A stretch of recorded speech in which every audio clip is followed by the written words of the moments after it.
Hello well-wishers and welcome to my channel Aspiring Minds. In today's video, we are going to learn the line-by-line meaning and do a poetic analysis of the poem Ozymandias by P.B. Shelley. So grab your virtual seats and let's begin.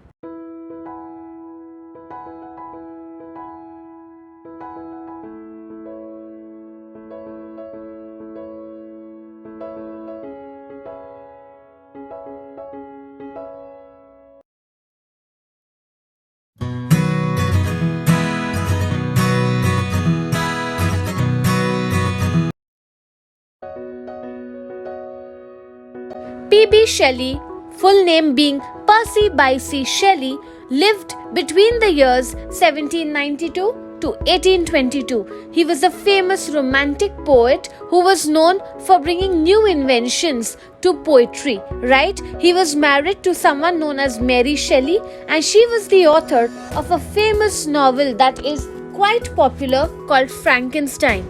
Now, Shelley's works often explore the themes of nature, imagination, and the human condition.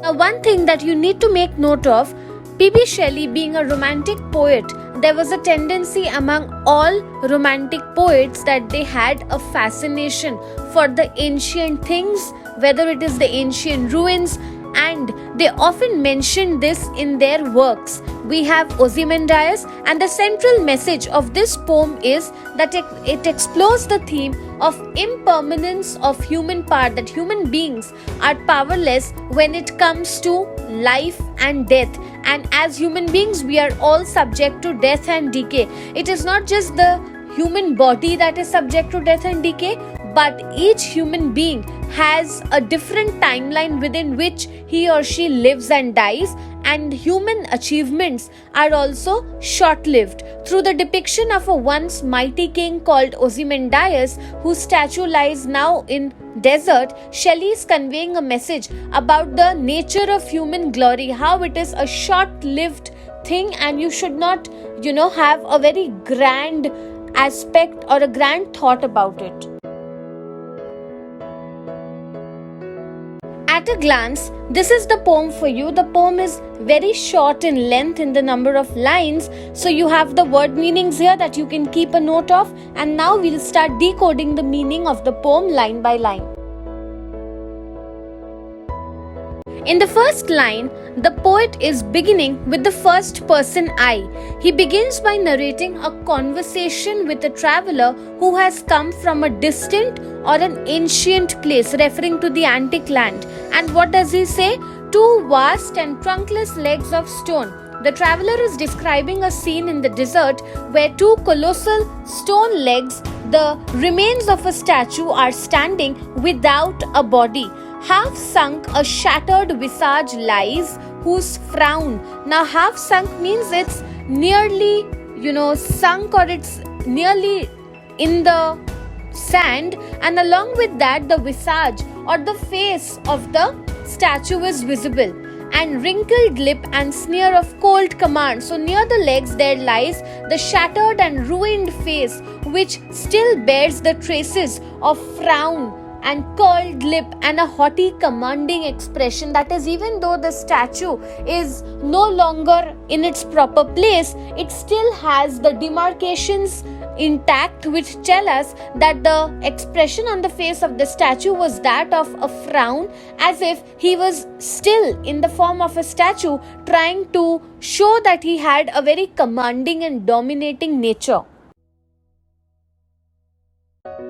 Why is there such a detailed explanation given of the expression?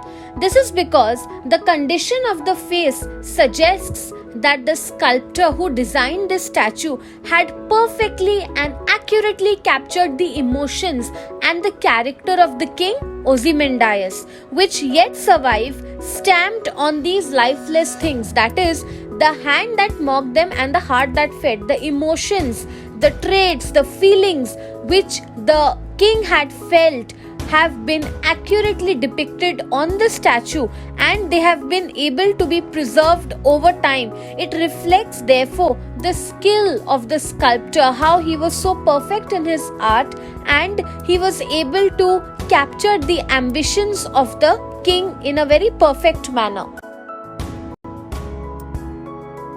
Now, on this statue of Ozymandias, there is an inscription. You must have seen in many statues that are displayed in the city to commemorate them and to give them identity. We see a small piece of writing there. So, the inscription on the pedestal or the base of this statue proudly stated that it was the statue of Ozymandias, the great king, and he challenged other powerful rulers, and therefore he should be admired for his achievements. Nothing beside remains round the decay.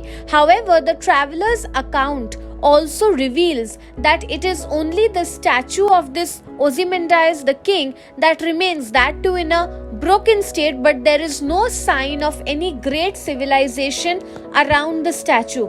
The statue and its pedestal are the only remains in that vast empty desert that suggests that time and nature have erased all the traces of Ozymandias' once great and mighty kingdom.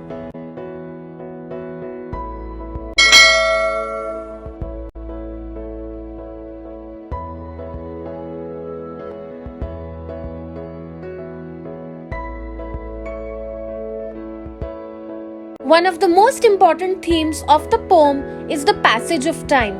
The poem highlights the idea that ultimately it is time that is a powerful force and it can destroy even the most strong or the strongest human creations.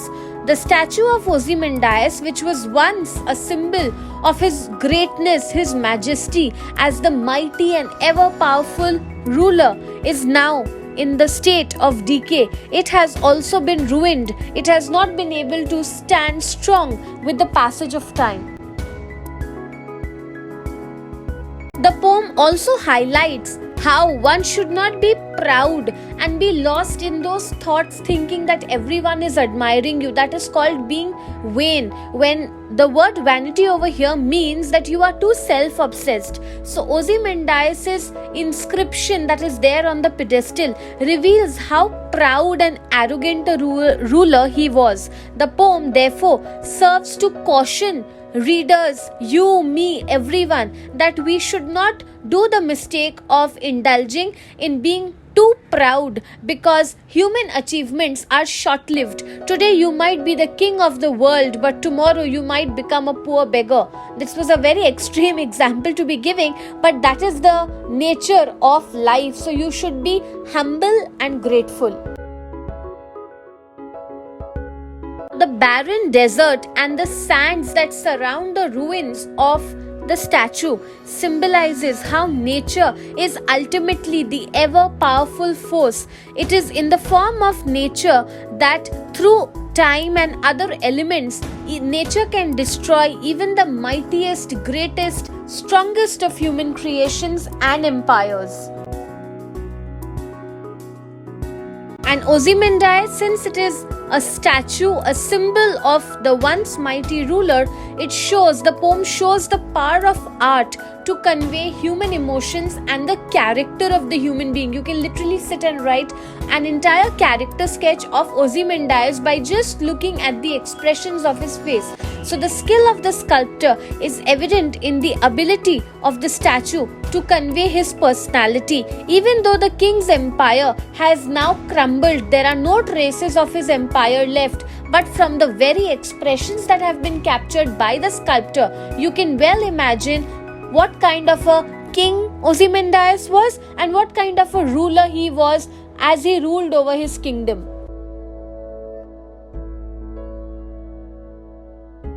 So that's it from this video. I hope you liked it. Do hit the like button. Subscribe to my channel for more such future updates. Thank you for watching. Bye.